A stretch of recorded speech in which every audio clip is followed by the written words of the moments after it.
मनुष्य का जीवन संवरता है, सुधरता है। जीवन जीने की जो कला है, ढंग है, जो विज्ञान है, ये हमें कथा से पता चलता है। कथा पूर्वजों को तृप्त करने के लिए, देवताओं की कृपा पाने के लिए कथाओं का आयोजन होता है। सारे समाज को एक साथ जोड़ने के लिए कथाओं का आयोजन होता है। आज हमारी कथा में तार मानपुर से विशेष रूप से महाराज जी पहुंचे हैं और महाराज जी आप सबको आशीर्वाद देने के लिए यहाँ विराजे हुए। हमें महापुरुष का आगमन होता है, संतों का आगमन होता है, तो कथा का जो प्रभाव है वो दुगना हो जाता है। तो आप सब तारचंद निवासी इस कथा को आयोजित कर रहे हैं, आप सभी लोग इस कथा को सुन रहे हैं।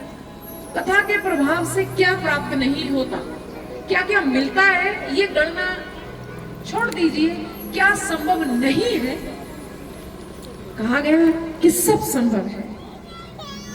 और यूं कहूं कि कलयुग में आज का समय, जिस समय में मनुष्य भोग बुद्धि का हो गया, खाने पीने और जीने में व्यस्त है, ऐसे समय में तो कथा विशेष रूप से जीवन दर्शन को सिखाती है, जीवन दर्शन को बताती है। मिलजुल कर हम सब लोग जब एक भगवान की ओर पुकार करते हैं, मिलजुल कर जब हम सिर्फ एक भगवान के लिए एक होकर मिलकर प्रार्थना करते हैं, तो हो सकता है कोई अकेला पुकारे तो श्री भगवान ना भी सुने, किसी के कर्म भारी हो, किसी के ग्रह भारी हो, भगवान तक ना भी आवाज पहुंचे। पर जब हम सारे एकजुट होकर एक साथ श्री भगवान को पुकारते हैं ना, तो सब भक्तों की मिलीजुली पुकार जो है वो निश्चित भगवान तक पहुंचती है।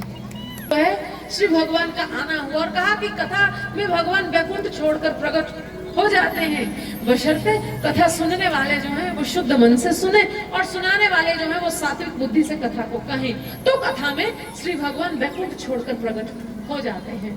तेने मानवी मूर्ति प्रत्यक्षा वर्तते हरे, और कहा कि श्रीमद् भागवत महापुराण की ये जो कथा है ना, इस कथा में भगवान शब्द के रूप में प्रकट होते हैं। वही शब्द हमारे भीतर बैठता है और वही शब्द भीतर बैठकर हमारे भीतर बैठे श्रीमन नारायण को हमारे सामने प्रत्यक्ष कर देता है।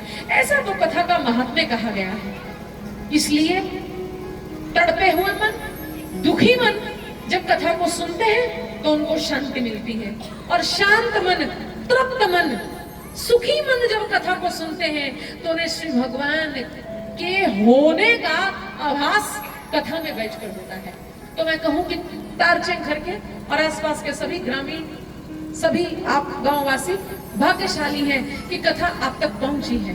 अब आपका भाग्य उज्जवल हो, जीवन में उतरे, सुनी हुई कथा आपके जीवन में पहुंचे, ऐसा व्यासपीठ से आप सबको मैं बहुत बहुत शुभकामनाएं और बहुत बहुत आशीर्वाद आप सबको देते हैं।